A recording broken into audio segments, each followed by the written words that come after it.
At this time on a Wednesday, we usually have a Wednesday wrangle between Justin Smith and Liz Storer. Justin joins us tonight, but Liz is away, so we've got Joe Hildebrand filling in again. Great to have you, Joe, but there's not going to be any wrangling. You two are going to agree with each other. I'm going to have to wrangle with both of you. I think we've actually broken the space-time continuum, Chris, because usually I fill in for Justin, and now suddenly we've been seen on the same screen together. People are scratching their heads going, oh my God, these are two different people? Yeah. Couple of scruffy guys with glasses. Yeah, that's right. On the screen together. Scruffy guys with glasses. Yeah.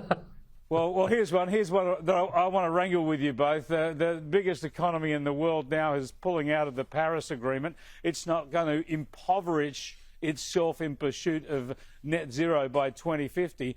Surely Australia should do the same. Why should we impoverish ourselves when we can't really do anything on a global scale? America's now getting out. China's the biggest polluter in the world and continues to increase its emissions. What on earth are we doing to ourselves? Well, we shouldn't be impoverishing ourselves, and part of the reason why the net zero target was embraced by Scott Morrison and obviously had long been held by the Labor Party as well is because it actually presents economic opportunities for Australia. It opens up trading networks with countries that have also signed on to it. But how we do it is, of course, the billion-dollar question. We have to make sure. I know he's laughing at me. But how we do it is what's important. I'm sorry, Joe. I'm sorry, Joe. I'm sorry, Joe. I'm sorry, Joe. We hear this all the time. You know, we're going to get cheaper electricity, and there have been all these green jobs, and it's going to be this wonderful sort of fairyland. But it's not happened in Australia. It's not happened in any country. And, well, it takes and Justin, time. we know it's making us poorer. It takes a long time. Justin, let's have a look at Matt Canavan on Sky News last night. See what he had to say about this. I think the question's got to be put now to every political leader that supports this is, what does Australia get out of this? What do Australians get out of staying committed to a Paris Agreement which puts us on an arbitrary, artificial, lockstep path to net zero emissions by 2050? OK, Justin, you'll go. Why is he wrong? But have a look at what we're talking about. There's no reason why we shouldn't always be looking at things like the Paris Agreement and say, hey, are we still on the right track with that? There's no problem with questioning it.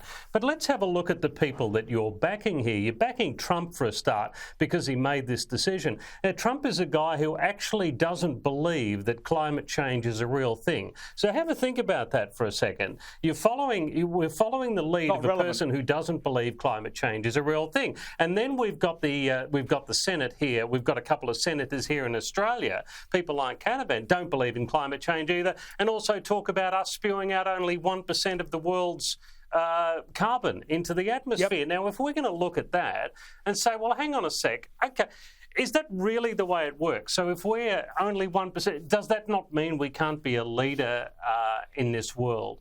As far as climate change goes. Come on, give me a break. If we're going to follow people into this, if we're going to question the Paris Agreement, let's question it with some people with some credibility in this area, please.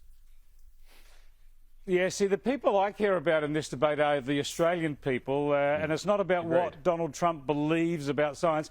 It's about the practicality of what's happening in economics and science. We cannot in Australia make any difference to the global climate, but we will impoverish ourselves. We are impoverishing ourselves by pursuing these goals. We do nothing. And if America's out of it, come on. Well, all right, but in your view, we're going to harm ourselves to do nothing. You want to harm us to do nothing. How do we then ask China? And how do we ask India? And how do we ask the United States to do better if we're not going to do better ourselves? Come on. It starts with a small thing sometimes. They are ignoring us. Oh, my God. It's like we're in Kumbaya class at kindergarten. These are real countries, real economies. It's real science. Yeah. All right, we're going to move on to another issue. I'm going to get your thoughts on this, At least Joe. I'm Let's warm. have a look again at what you are a lot warmer than me, I can tell you. Let's have a look at what the Bishop, just up the hill here at the National Cathedral, said in a special service for the newly inaugurated President today. In the name of our God, I ask you to have mercy upon the people in our country who are scared now.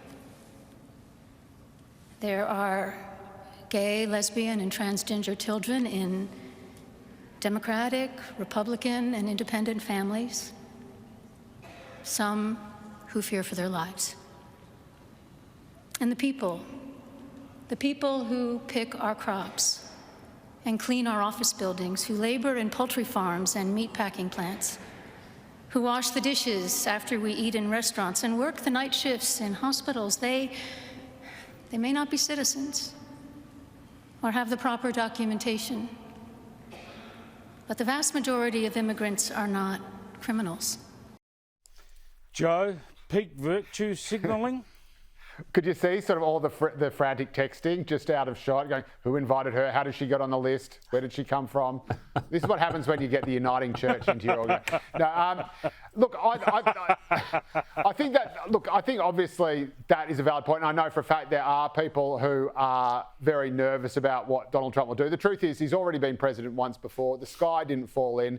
He talks very tough because I think people are sick of the quote-unquote woke rhetoric, and people are sick of being sort of humorlessly lectured to about what they can and can't say. And I think that that little lecture could have been a bit better delivered if it had been not so kind of thuddingly earnest. But yes, absolutely. But what is the point? I mean, Donald Trump clearly has been elected on an anti-illegal immigration platform. Whether you agree with that or not, that is what he ran on. That is what he won on, and won very emphatically on. So obviously he's going to pursue that. There are more than two genders. I actually believe that, believe it or not. If you're born a hermaphrodite or if you're born intersex, No. that is a scientific fact. But again, when you have the left saying, "Oh no, there's actually 72," well, again, that robs them of their credibility too. Yeah, great. Indeed, Joe. Sorry, Justin. We are right out of time. I appreciate you joining us so much, Justin Smith and Joe Hildebrand.